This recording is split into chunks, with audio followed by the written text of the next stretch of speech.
প্রথমেই বলবো, নবী পাক সাল্লাল্লাহু আলাইহি ওয়াসাল্লাম ছিলেন হায়াতুন নবী। সমস্ত নবী আলাইহিস সালামগণ, সমস্ত রাসূল আলাইহিস সালামগণকে হায়াতুন নবী বলা চলে। সে বিষয়ে পবিত্র কোরআন শরীফ থেকে প্রথমে আপনাদের সামনে একটি আয়াত পাক তেলাওয়াত করব।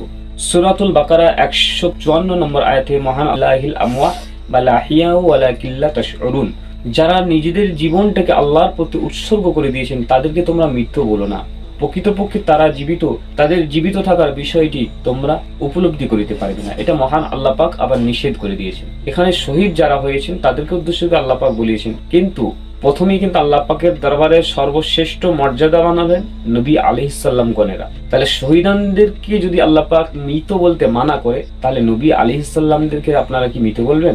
আমরা কখনোই নবী আলাইহিস সালাম, রাসূল আলাইহিস সালামদেরকে মৃত বলিব না। আরো একটি কোরআন পাকের আয়াত আপনাদের সামনে তেলাওয়াত করব। সূরাতুল ইমরান 169 নম্বর আয়াত, ওয়ালা তাহসাবান্নাল্লাযীনা